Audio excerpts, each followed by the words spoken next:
நிஜமாகவே தியான நிலையில் இருப்பதில்லை என்பது உங்களுக்கு தெரியுமா?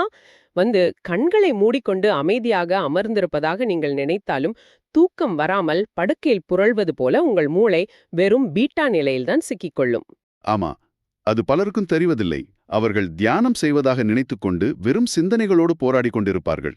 சரியாக சொன்னீர்கள். ஆனால் இன்று நாம் விவாதிக்கப் போவது ஜோஸ் சில்வா உருவாக்கிய ஒரு பிரத்யேக முறை.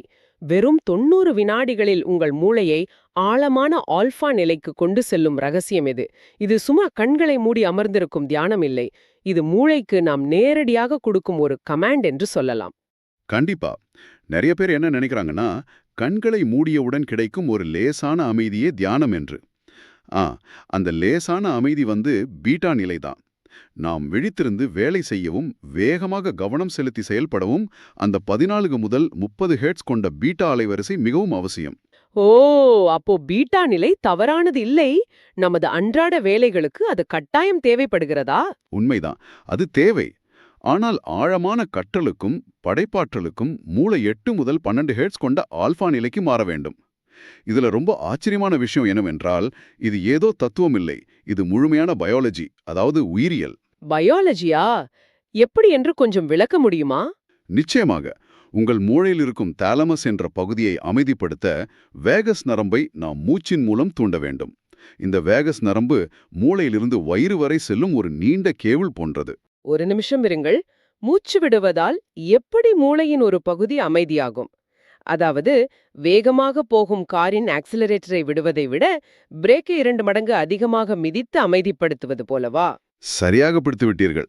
அந்த பிரேக் தான் சில்வாவின் முறை.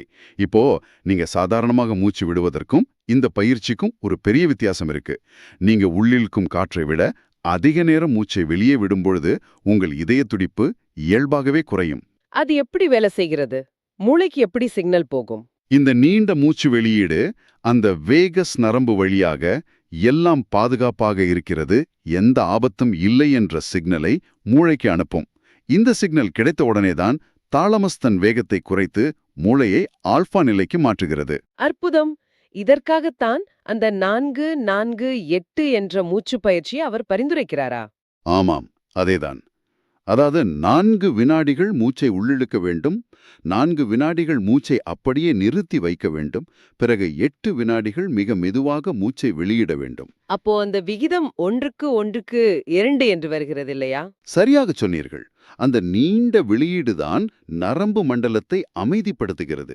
இதுதான் உங்கள் மூளைக்கான அந்த உண்மையான பிரேக். கேட்பதற்கு ரொம்ப சுலபமா இருக்கிறதே. ஆனா நிஜத்தில் பயிற்சி செய்யும்போது ஒரு 30 வினாடியிலேயே எண்ணங்கள் சிதறுமே. கேஸ் ஆஃப் பண்ணிட்டோமா, மெயிலுக்கு ரிப்ளை பண்ணிட்டோமா என்றெல்லாம் தோன்றும். பலரும் இங்கேயே பயிற்சியை விட்டு விடுகிறார்களே. அது ரொம்ப சாதாரணமான ஒன்றுதான். இதை பெரிய கட்டமைப்புடன் நினைத்து பார்த்தால் உங்களுக்கு அது ஏன் நடக்கிறது என்று புரியும். நீங்கள் மூளையை அமைதிப்படுத்த நினைக்கும் போது நரம்பு மண்டலம் தன் கட்டுப்பாட்டை இழக்காமல் இருக்க போராடும். அதுதான் அந்த 30வது வினாடியில் எண்ணங்கள் அதிகரிக்க காரணம். ஓ, அப்போ அது நமது தோல்வி இல்லை, நரம்பு மண்டலத்தின் எதிர்ப்பு என்கிறீர்களா? கண்டிப்பாக. அது மூளையின் எல்லை. அந்த எண்ணங்களை தாண்டி 90 வினாடிகளை எட்டினால் மூளையின் முன்பகுதியில் ஆல்பா அலைகள் ஒன்றுபடும். அதை நம்மால் உணர முடியுமா?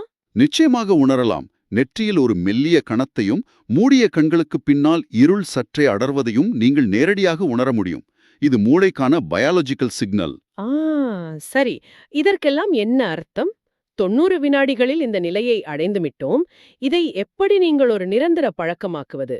சில்வா சொல்லும் அந்த நங்கூரச் சொல், அதாவது ஆங்கர் பற்றி சொல்லுங்கள். நல்ல கேள்வி. சரியாக 90வது வினாடியில் நான் மனதின் இந்த நிலையில் செயல்படும் போதெல்லாம் மேலும் மேலும் திறம்பட செயல்படுகிறேன் என்ற வாக்கியத்தை மனதுக்குள் கூற வேண்டும். இது மூளைக்கான ஒரு டைம் ஸ்டாம்ப் மாதிரி செயல்படும். டைம் ஸ்டாம்ப் என்றால் ஒரு கம்ப்யூட்டரில் ஃபைலை சேவ் செய்வது போலவா? மூளை அதை ஒரு ஷார்ட்கட்டாக பதிவு செய்து கொள்ளும் என்கிறீர்களா? ஆமாம், சரியாக அதுதான். இதை தினமும் செய்தால் அந்த வாக்கியத்தை நினைத்தாலே மூளை ஆல்பா நிலைக்கு செல்ல பழகிவிடும். இதனால உடலில் மன அழுத்தத்தை உருவாக்கும் கார்டிசோல் அளவு குறையும், நீங்கள் முடிவெடுக்கும் வேகம் அதிகரிக்கும். பதற்றம் குறையும் போது இயல்பாகவே ஆழ்ந்த உறக்கமும் கிடைக்கும் இல்லையா? கண்டிப்பாக. ரெம் எனப்படும் ஆழ்ந்த உறக்கமும் உங்களுக்கு மிக எளிதாக கிடைக்கும். ரொம்ப அருமையான தகவல். இந்த தகவல் அன்றாட மன அழுத்தத்தை நீங்களே உங்கள் கட்டுப்பாட்டில் கொண்டு வர மிகப்பெரிய அளவில் உதவும். இதை நீங்கள் கட்டாயம் ஒரு முறையாவது முயற்சித்து பார்க்க வேண்டும். ஆமாம், வேகஸ் நரம்பை சுவாசத்தின் மூலம் கட்டுப்படுத்தி மூளையை ஹேக் செய்வது ஒரு சூப்பர் பவர் தான். உண்மைதான். சரி, முடிவாக உங்களை சிந்திக்க வைக்கும் ஒரு தகவல். 1977ஆம் ஆண்டின் ரகசிய கருத்தரங்க குறிப்புகளில் சில்வா ஒரு வியக்கத்தகுந்த விஷயத்தை குறிப்பிட்டுள்ளார். ஓ, அது என்னவாக இருக்கும்? மூச்சு பயிற்சியால் மட்டும் செய்ய முடியாத ஒன்றை சாதிக்க